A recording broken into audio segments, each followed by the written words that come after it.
Joe Tolle, good morning. Welcome back to the morning show on ATV Talk. Good morning. Happy Sunday. Yes, everybody, thank you for joining us.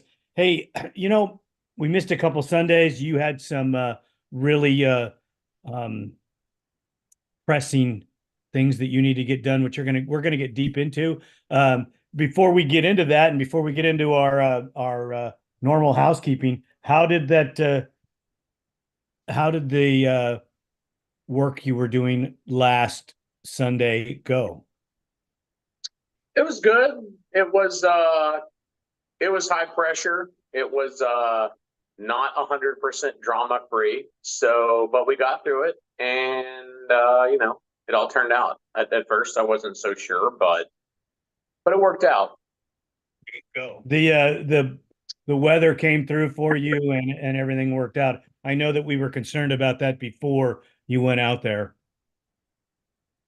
Yeah, we'll definitely get into all that. It was we were out filming some four wheelers last weekend, and it's a little comparison I've been wanting to do for the past couple of years, and it just took so long to get all the bikes together. And I was at the end of a loan for one of them, and it was like rain, rain, rain, rain, rain, and we thought we were going to go do a mud shoot last Sunday. It's like there's no getting around it, but as it turned Yep. out, as it Turned out turned pretty out, good from they what you didn't get told me.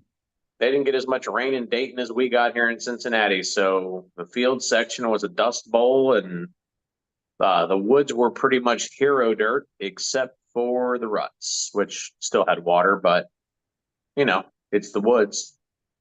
Right on, right on. Hey, everybody, I want to thank Elka Suspension for all that they do for ATV Talk, bringing you guys the information that we have on all of our different shows. We also need to thank GBC Tires for helping us out, bringing in every show that we have.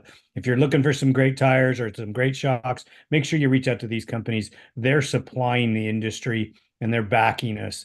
They're at the races. They're doing everything that they need to do to promote us and to promote the sport of ATV racing or UTV racing. So make sure you support these two companies, the Blunt family for all the support that they've given ATV Talk with our upcoming trip to Briarcliff in July. So we want to thank everybody involved with all of those things. And, we apologize for being gone for 2 weeks, but life happens sometimes. And, we're back. One of the things that I've been thinking a lot about, Joe, and you're involved in racing and you like racing, but something that just sticks on me is these streaks that we see in specific classes. Joel Hetrick's on an amazing streak. He was almost perfect last year, and it doesn't look like anybody's going to beat him this year. You have Tori Matejcic's the pro women's champion out on the West Coast in works. She's working on a possible second undefeated season, and so is Kinsey Osborne in the WMX in motocross. They're just piling up the records and winning race after race after race.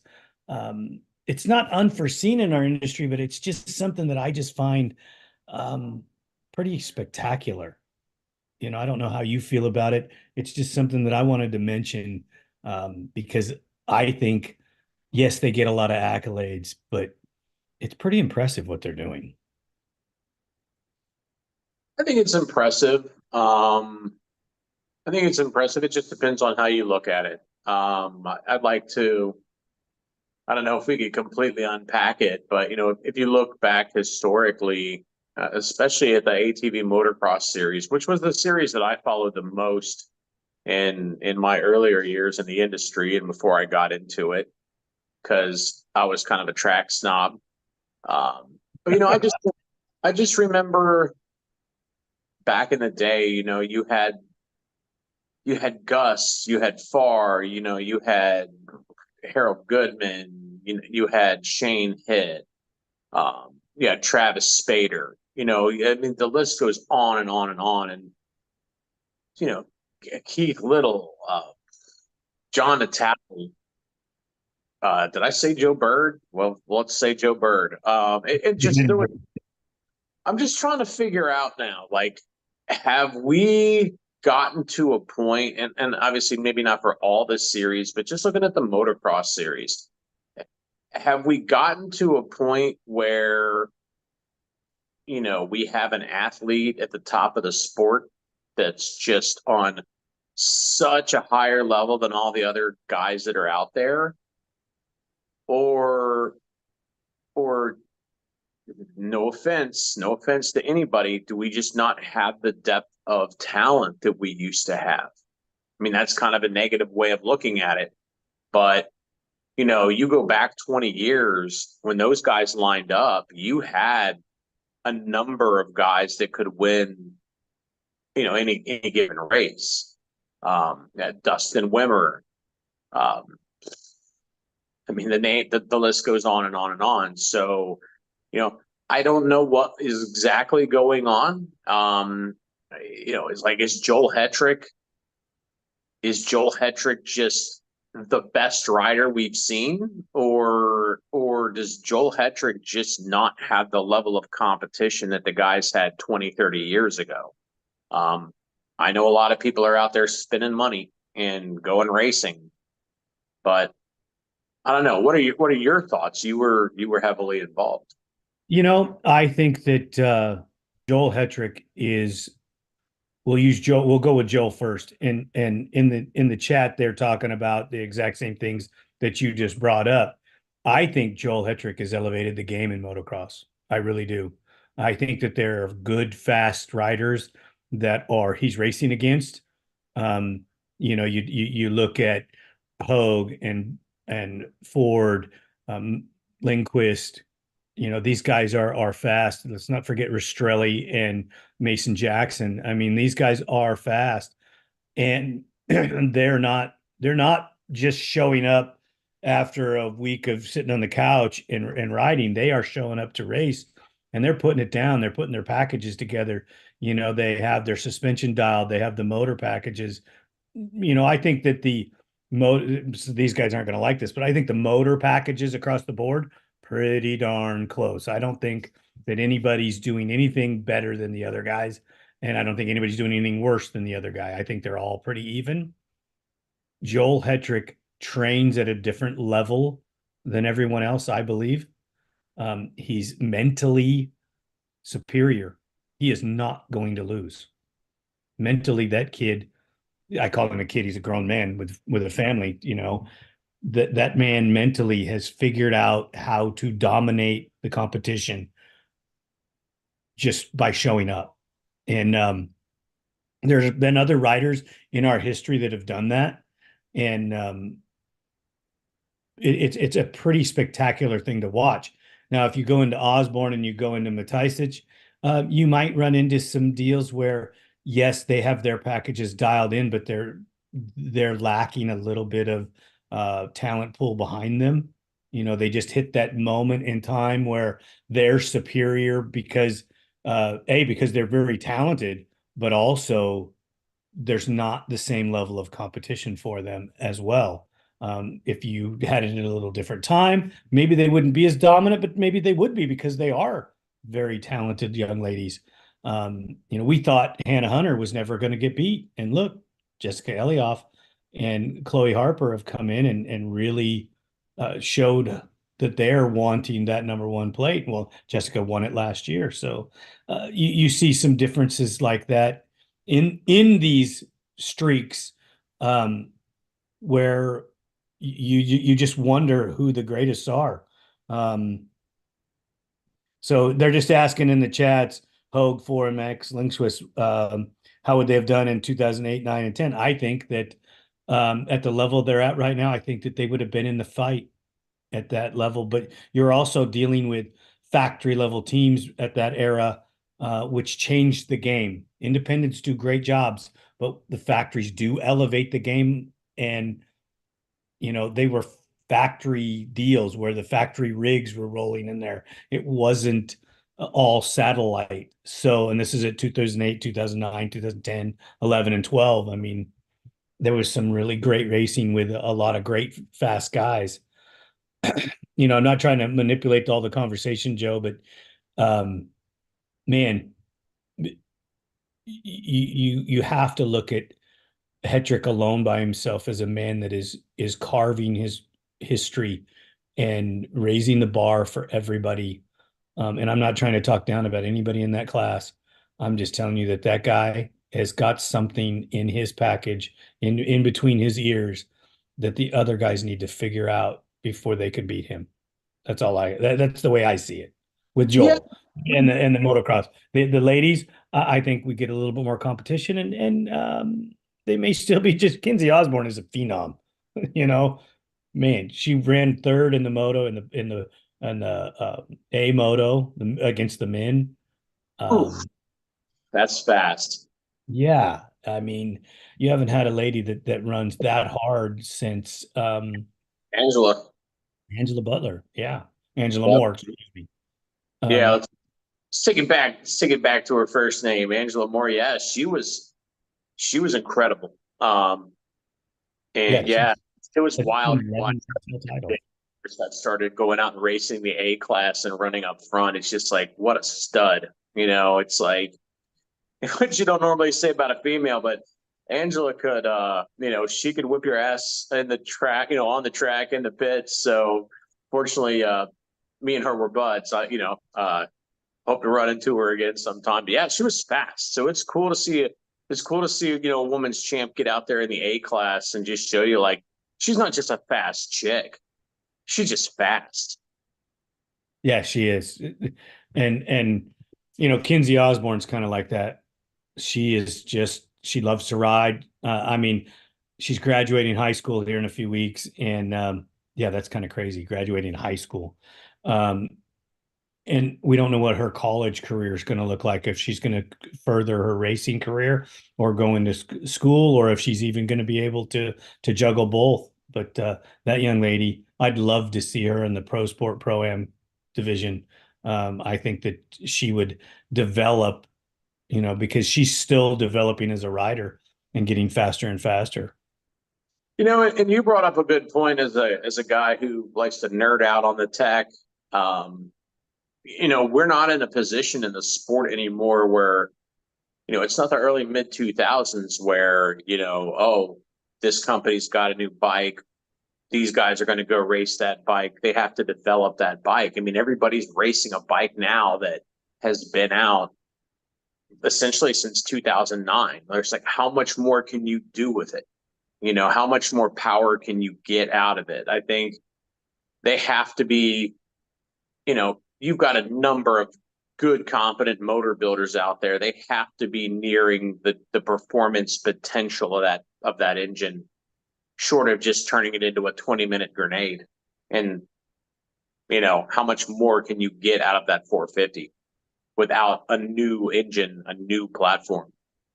One of the problems I see, like, without getting into that question, is the cost of those engines as they are now are pricing the they're pricing themselves out of existence. It's a problem. It's a real problem. I remember probably the second or third project I ever built was a carb YFZ 450. I was still at ATV scene, and I was like, I'm a pro now, pro editor, not pro racer. I'm a terrible racer. I'm a mid pack guy locally at best, but I was like, I'm going to build myself this incredible machine. So I bought a YFZ 450 from Yamaha and threw every part I could dream about throwing at that bike. I took it out, rode it one time, went absolutely not. I have no interest in this machine. Sold it the next day because it was like I didn't need that much bike. But the point was is that bike, between purchasing it and all the aftermarket parts that I put on it, which was like Metalcraft A-arm, swing arm, Lone Star axle, Elka shock, precision stabilizer. There was a company that Britt Mansell, who worked at ATV Scene at the time, turned me on to, Scott Stalzer or something like that was his last name, SS Motorsports. He did a full motor build for us, race gas, compression level. This was the 05 YFZ, so it didn't have the little injector down below the piston yet for the oil port. Put that in it.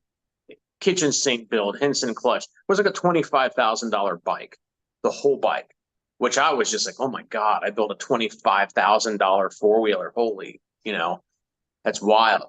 But then I talked to a friend of mine who shall remain nameless, and he's like, yeah, my kid's motor has like $10,000 in it. And I'm like, the motor? And we're talking obviously between the pipe, the vortex, the intake, plus everything internal. It's a $10,000 motor build. Right. That's as much, that's as much as the whole daggone quad, pretty much. So, and I think that that's hurting your level of competition, because there's people that don't race that have skill because they can't afford it. And if we could lessen the cost, which going to 4 strokes was supposed to do that, and I don't see that it lessened the cost in any way, shape, or form. It's much worse. It made it so much worse. Probably. As far as costs, undeniably. Yeah. And limiting what the engines could be done to them is the only way I could see to change it. But I don't see them ever doing anything like that.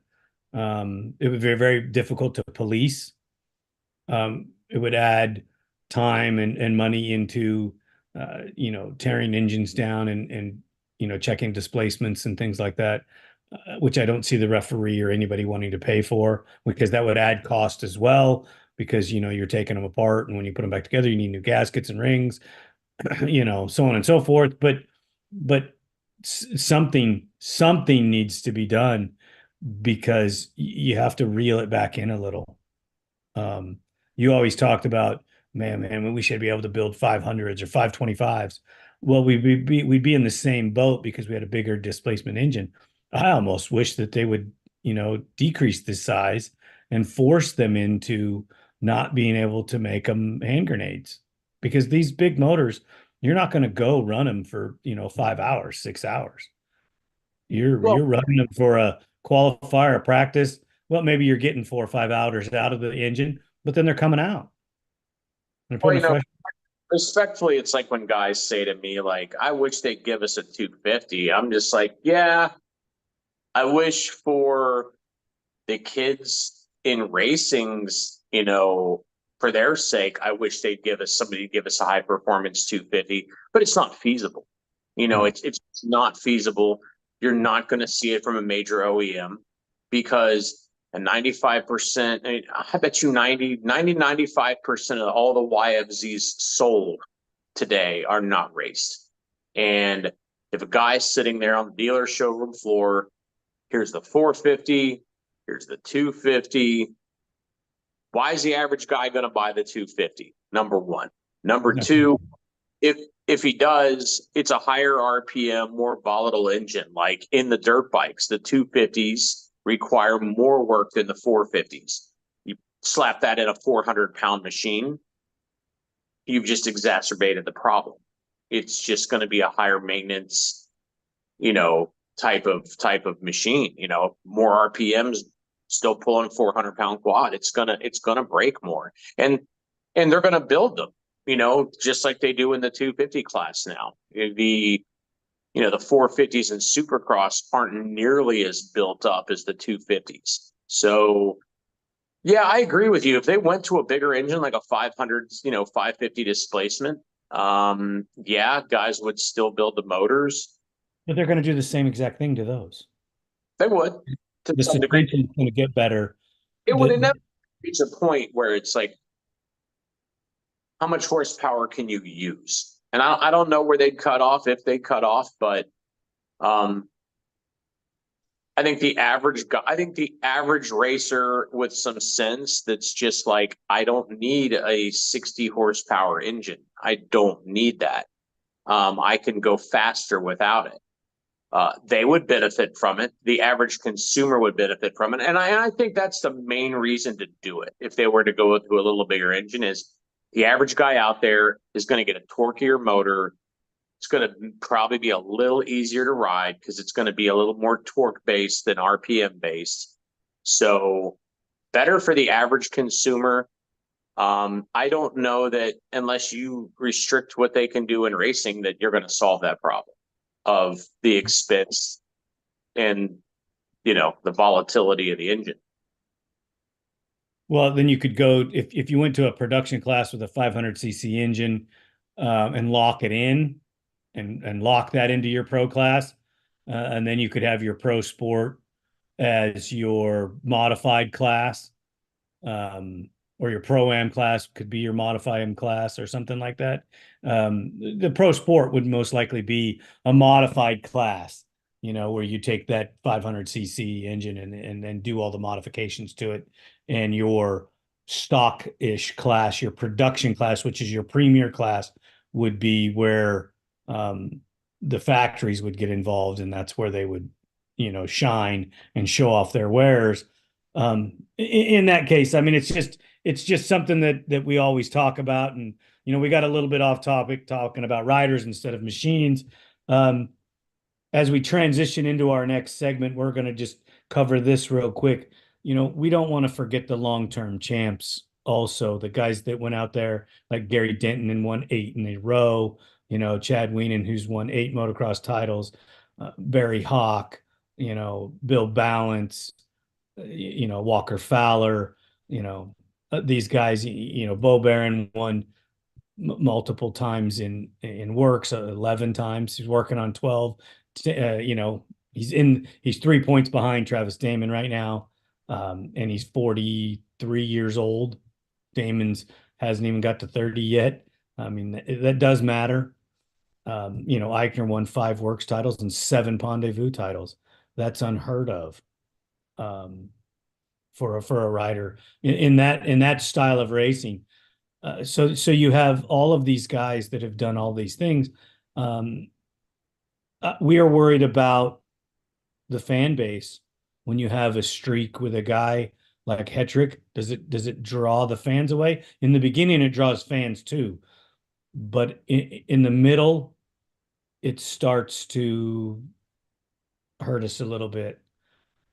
But at the end, when you see that the guys have gotten closer, I think the streaks then become more exciting because they're going to end, and you can see they're going to end. But I think we over talked about it a little.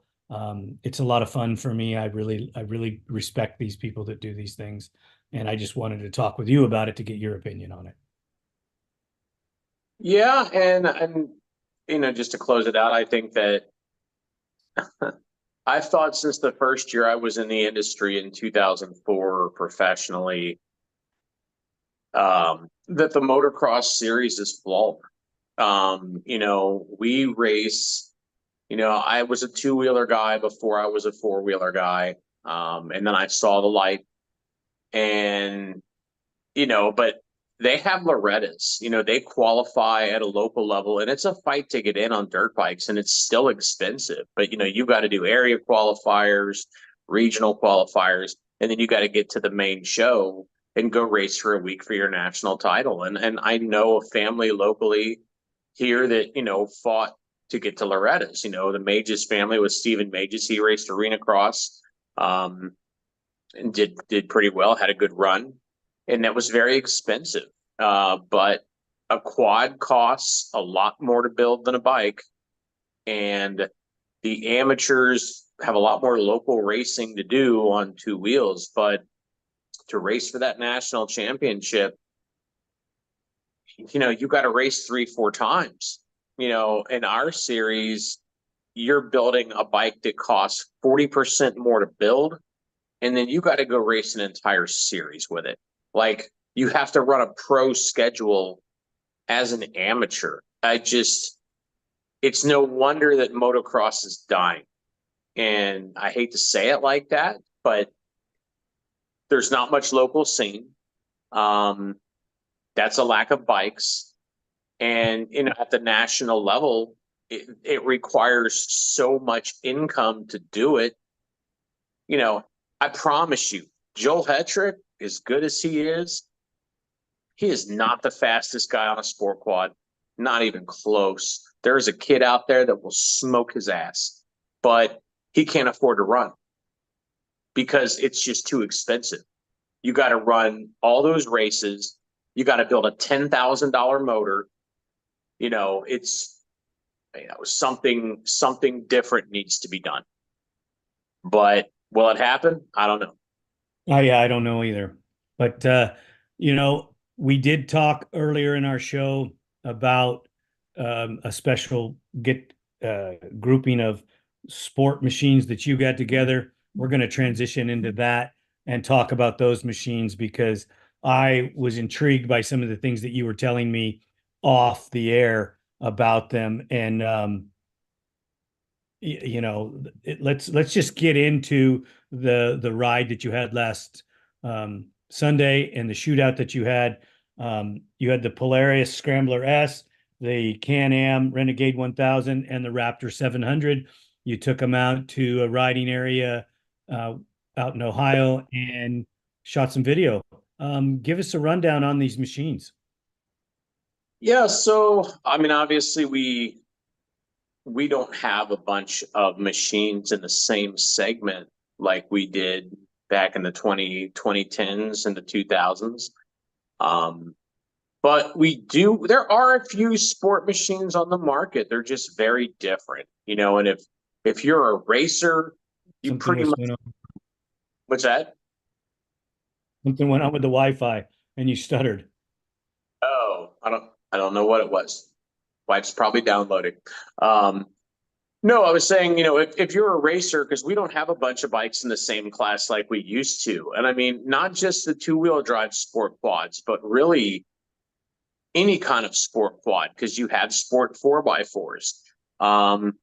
We really don't have, at the premier level, we don't really have two machines in the same class in that anymore. So what we did is the Raptor 700, it wasn't designed as a race quad. It was designed as a good all-around sport ATV. It's great in the woods. It's great in the desert. It's great in the dunes.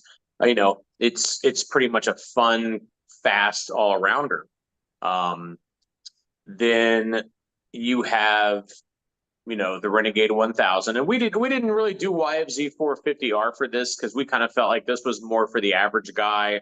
YFZ 450R is a little bit more of a race machine. I enjoy it. I think my riders enjoy it, especially all of them because they're racers. They all, think it's, the best you can get. And for racing on a two-wheel drive sport quad, it's the easiest to make fast. But if you're not a two-wheel drive sport quad guy, you've got the Renegade 1000, and that's Can-Am's big four-wheel drive. It was released in 2008, I believe, as a Renegade 800. If you go back and watch our 2021 test of the Renegade 1000, you can kind of get a quick history lesson on that bike's progression through the years, thanks to the guys at Dirt Tracks TV who've tested it a few times through the years and were cool enough to let me use some of their footage. I have a great working relationship with those guys out of Canada. All good dudes. So you got the Renegade 1000. We just filmed Cody Collier's championship bike, see what he did to get it race ready. And, if you're going to race in the woods on a 4x4, that's your bike. It has no competitor. We used to have a Scrambler 1000 that was a 48-inch wide machine like the Can-Am. It was, Polaris Scrambler 1000. That unit is no more. They still have an 850, but it doesn't even have power steering, so phooey. I don't know. I bet they sell about 5 of those a year. They don't make them available for loans. And then you have the Scrambler S, which was the replacement for the Scrambler 1000. I guess Polaris was like, instead of trying to go head-to-head with Can-Am in the woods with the same kind of machine. Let's just dig our own pond that we can have and populate. And so they have the Scrambler S, and the Scrambler S, I bet most of the people who listen know of the machine. If you have never ridden one, which none of my riders had ridden one until last Sunday, it's a very impressive machine. It's huge, it's heavy, it's intimidating, but then you start to ride it, and it's like, man, this thing is stable because it's 55 inches wide. It's 5 inches wider than a full-on max width motocross bike or desert bike. I assume you guys have a 50-inch limit for the desert. Maybe I'm wrong. I know we do for motocross and now cross country, but that thing has, 12 and a half inches of travel in the front, 14 inches of suspension travel in the back, 14 inches of ground clearance. It rolls on like 28-inch tires. They're huge, they're big. Compared to, and there might be 27s. They're 27s or 28s. They're considerably larger than what comes on the Renegade, which are 25s on a 12-inch wheel, which is what you want for cross country. So bottom line is we had three very different machines, and we didn't produce this shootout to sit here and say, hey, the Renegade's the best or the Raptor's the best. We just wanted to try them out in some different scenarios, and then add some context to it on top of it, because in all the years of doing this, we've had the chance to ride the Scrambler S in the desert. We've had the chance to ride the Scrambler S now in the woods. We've driven it on a trophy truck track, side-by-side racetrack. We have a lot of experience on that machine in different environments. The Renegade, we've had it a few times, mostly tested it here on the East Coast in the woods. I think that's where that bike is probably most at home. And then you've got the Raptor 700, which I'm going to try to convince people they can go race, even though the pros may not want to accept it. We've now, in my mind, kind of proven twice that bike is fast. It does well. So what we did was we went out and we went to Hidden Springs Ranch up near Dayton, Ohio. Thanks, Bud, the owner. It's also known as Bud's. And the owner, Bud, let us into film for the day. Real nice guy. We thought it was going to be muddy, and I kind of said, hey, we're coming to film. Can I bring a power washer and hook up to some water in case I need to knock the top of these bikes off for filming? And we didn't need it, fortunately, but he was willing to let us do it. So Bud's a good guy, good off-road park. And if you're in the kind of the Ohio area and you're looking for a place to ride that hasn't been destroyed by side-by-sides yet, that's a good place to go. Still very ATV, centric with kind of trails. You would not enjoy taking your 74-inch Pro R or Maverick R there, so please don't. It's still a little oasis for the quad guys. So we went there. They have a big field section with a lot of big, fast straightaways and sweeping corners. We ran it there. We did some drag racing. We went in the woods and crawled up and down a big old rocky creek bed just to, see how they kind of stacked up there. And then we found a little loop in the woods. It wasn't too big, but just enough, dodging trees, going up and down hills, pounding roots and rocks to get a feel for how these machines could stack up in that type of environment as well. Joe, I know that you do most of the videoing in a case like that. Did you by chance get a chance to ride all three of these machines, or was it just having riders for you? I have ridden all three of them. I didn't ride at this event because, I rarely get into the test videos. I've only been in a few test videos like the KO 200. I've been in a Grizzly test, but it's one of those deals where I like to find better riders than me to ride the machines to really showcase what they can do. And at the same time, working with high skilled riders, it's like we can go fast and we can still kind of be safe. On On the flip side, you If you know, don't mind interrupting a moment, um, I like the way you are laying this out, and we're setting the pretense to watch this video when it comes out. But where was the best environment in that park for that Scrambler S?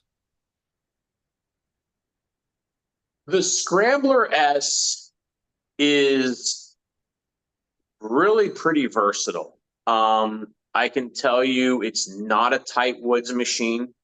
Um, it is if you go really slow. You have to take your time. We admittedly we tweaked it. One of my riders was coming out of a creek. It wasn't incredibly high speed. It was just up a little incline, not super steep, maybe 4 feet up out of a creek bed. He'd been on the Raptor and the Renegade, just kind of cruised right between these two trees, just came cruising through on the Scrambler and hits a tree with the right front wheel and bent a lower A-arm. So we got through most of the day before we did that. Sort of ended the day early for Polaris. I'll tell you now, in our timed woods loop with a cross-country style loop that we did, the Scrambler had DNF because we tweaked it. We got through the drag racing. We got through the field section in the wide open with it. We did the drag racing. We did the creek crawling, but we didn't get to time the Scrambler in the tight stuff. No excuses. It wouldn't have won. It couldn't have won. Doug and Isaac, Doug Kurrick from Sunstar, Isaac Hart, he's a national B GNCC racer. They both rode the Raptor for us a few months back for our 2024 test, and they didn't think the Scrambler would fit around the course that we laid out. Like, they'd have had to pick a different track because it wouldn't have fit. So it's not a great tight woods bike. You can get through it. You just got to be patient and kind of pick your way.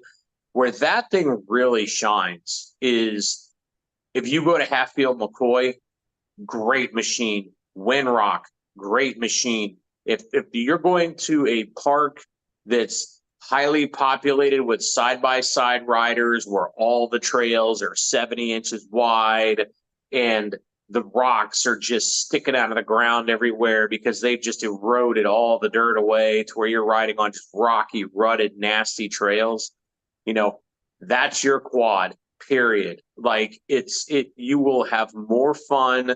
You will have more enjoyment. You will go at a better pace. You will do less damage to your machine on those types of trails on a Scrambler S. It's almost like what it was designed for. Polaris is like, well, we've turned the goat trails and dirt bike trails into highways through the woods, so let's build a quad for it.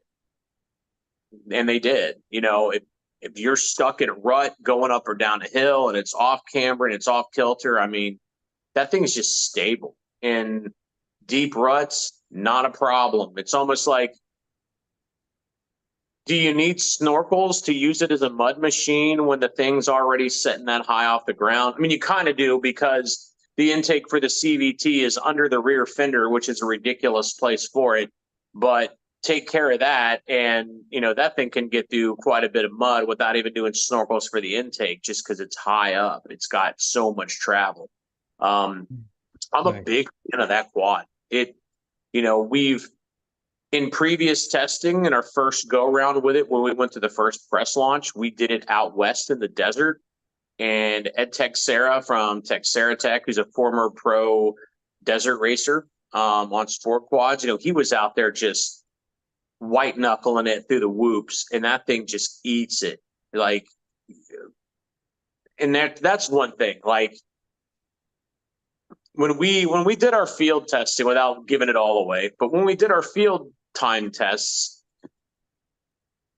these, the trails out there were pretty flat. I mean, it's like, imagine a horse field for grazing, and there's a dirt loop laid out in it with lots of turns and straightaways. That course favored motor with decent handling over suspension.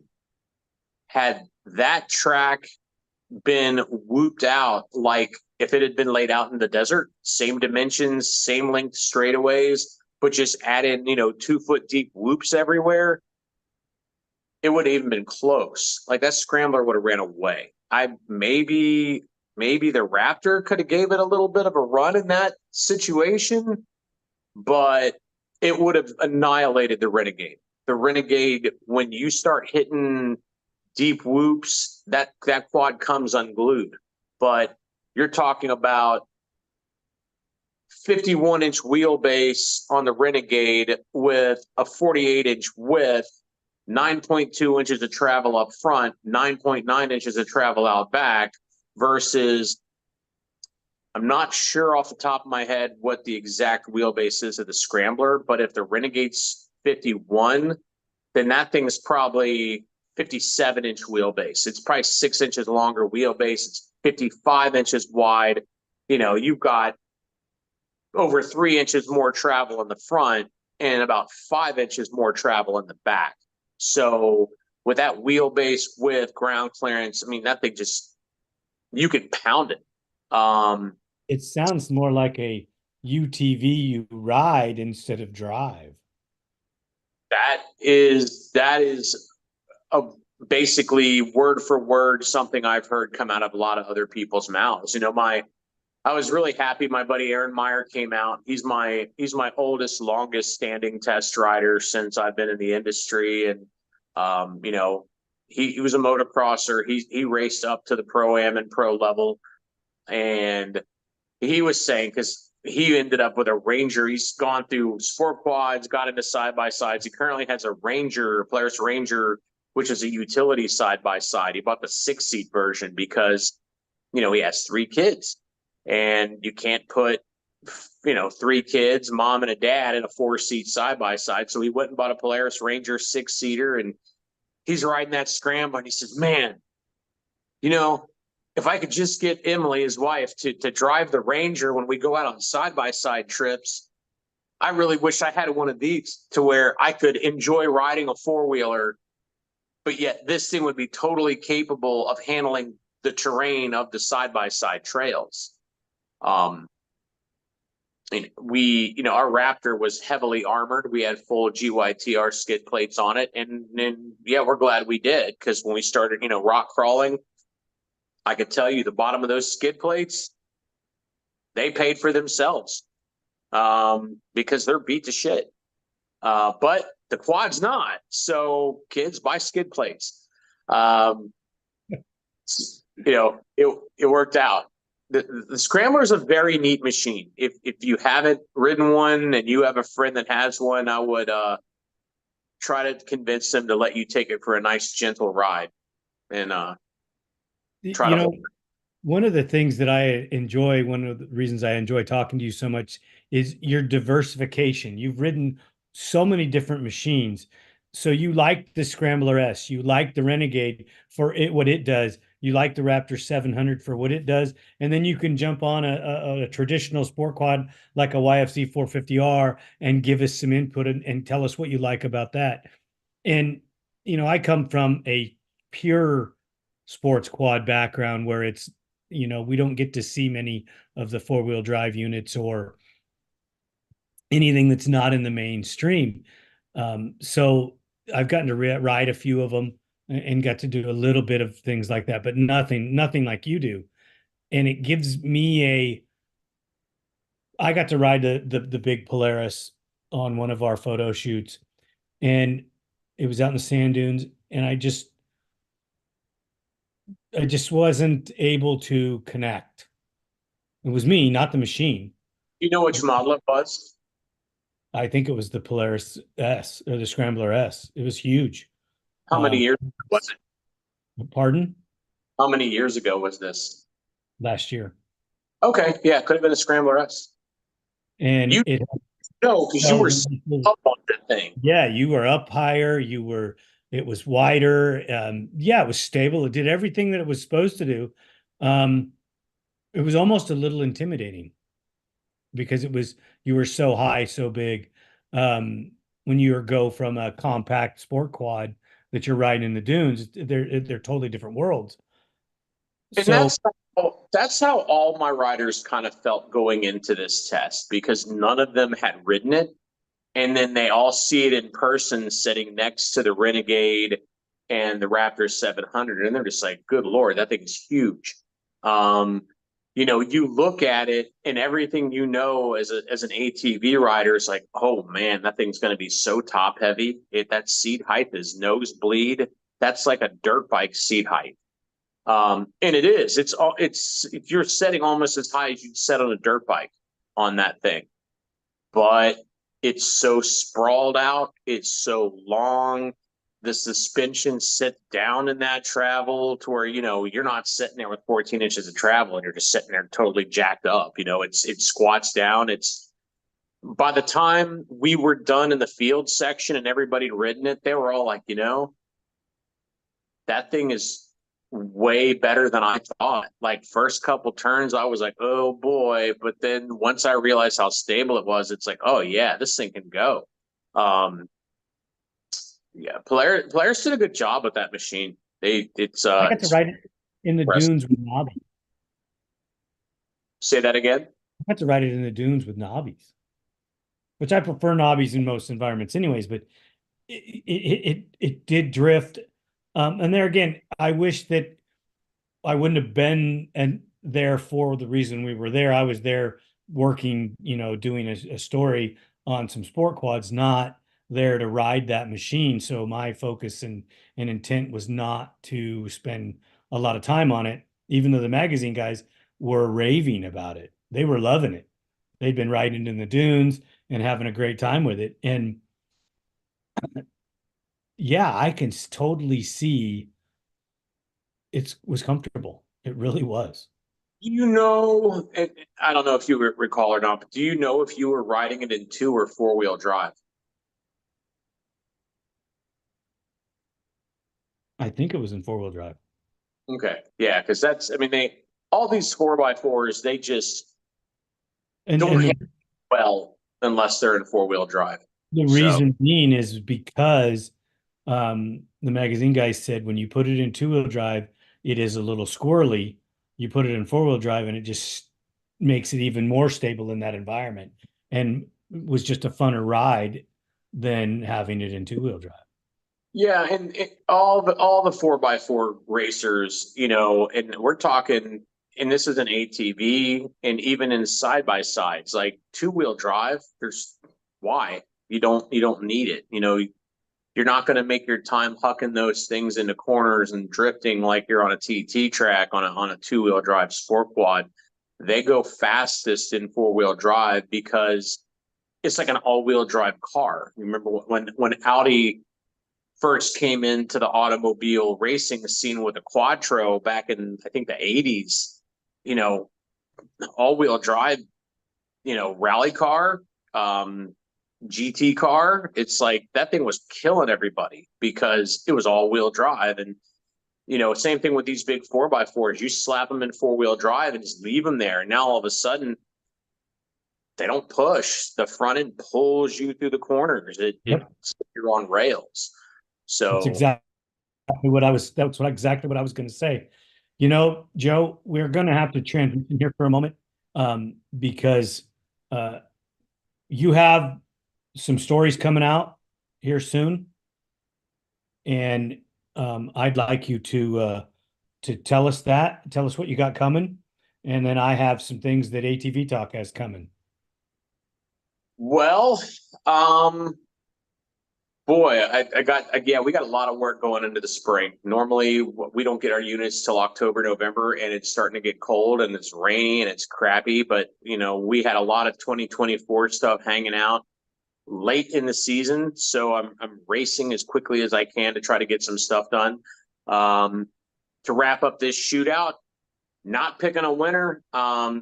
Check that out. That'll be coming up pretty soon. And, we're just kind of showing these bikes like, here's where they shine. Here's what they do well. We want guys to kind of be able to pick, these things are all so expensive these days. It's a big commitment. All 3 units are over 10 grand. it's like we did with the YFZ 450R versus Raptor shootout a few years back. You know, we're not saying one of these bikes is better than the other, but one of these bikes is better for you. And, you know, we're just trying to give some perspective and do some different little events with them and kind of help you guys figure out which one of these is the best one for you to put your money on, that you're most likely to be the happiest with. And you know, if for those who check it out, we encourage you to ask questions if you have any. You know, I love talking to viewers and people because, you know, you know, want to help people connect with the right bike. So that's coming up in the next few weeks. We will have a standalone test on the Renegade. I do want to compliment Can-Am on the fact that, and I'm pointing this out in our late model year test of the 24, you know, Can-Am has done an outstanding job of updating that machine through the years. I think all the 4x4s could be built a little tougher if you're going to make it a sport 4x4. I know what the cross country racers do to those things, but you know, the Renegade 1000 has gone from an 800 to a 1000, from 89 horsepower to 91 horsepower. It's got variable throttle modes. It's got variable power steering. In 2019, it's on its full second generation chassis. I think they switched that back out in 2012. I want to say they went to the Gen 2 chassis. Then in 19, they widened that thing out, made it 2 inches wider, recalibrated the suspension, got better. And then 2 years ago in 23, they added their intelligent engine braking to it. So for, you know, a lot of times these 4x4s, sometimes they have too much engine braking. You can tune it. You know, you can change it to 3 different modes. So they did that, redesigned the front end, put LED lights on it. We're going to do an abbreviated test. It won't be quite as long or in depth as our 2021 test of the Renegade, but just headlights, engine braking, a little styling changes. That's what's changed. So it'll be a little shorter test, but you know, we want to cover what Can-Am's done because really, honestly, the Renegade is probably, you know, we think about what's the most updated sport quad on the market. It's like, well, YFZ 450R was a whole new generation. Can-Am's done a lot to that Renegade, so Can-Am deserves a lot of credit for. Listen up, Yamaha. Can-Am deserves a lot of credit for continuing to update that Renegade because they have no competition. Yamaha doesn't update the YFZ 450R or the Raptor because they say they have no competition. But yet Can-Am keeps updating their machine. But they did change the Raptor in 2015. They went to a single exhaust port. They raised the compression. They went to a bigger front tire, and they slightly altered the front shocks. But that bike is almost the same as it was in 2006. Which I'm just trying to give them a little bit of credit, man. I know. I'll give them a little credit. I'll give them a little credit, but the bottom line is they won't update the YFZ, even though the YFZ needs a couple updates. Clutch. So, well, the negative clutch that you're talking about was an update for.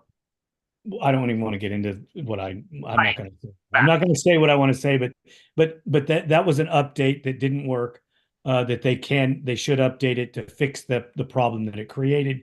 I totally agree with you. Totally agree with you. So, do you have release dates on any of your new shows? I'm waiting on a couple of questions. I just want to make sure there were no other updates to the Renegade. I've already written the script for it. So if I find out Tuesday that I have all the updates in a line, I haven't missed anything. I'd like to try to get that done if I can and get it out next week. So look for the Renegade test in the next 7 to 10 days. We just dropped the last part of our little affordable 400EX fix-up trail ride project. We tried to take a 400EX, see what we could buy one for, fix the problems, add a few key parts to add some durability to it. I thought I had that scheduled for right after this show, but when you let boomers on computers, I launched it yesterday at noon. My buddy called me and said, "Hey, your 400EX video really turned out." And I'm just like, shit. So there's a new 400EX video out on our page. We finally I didn't tested catch that yesterday. I didn't catch but that yesterday. I'll have to go do it now. yeah, we dropped that yesterday. There's a new 400EX video. We actually tested it so you can watch it go through the woods. So yeah, there's that.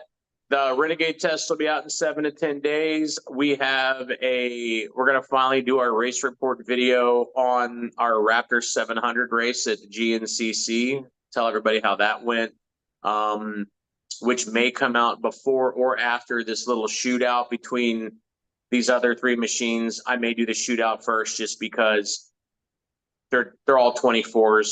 I don't think they're going to change next year. If I had to bet, I don't know anything, which is why I can say I don't think they're going to change. I have no embargoes.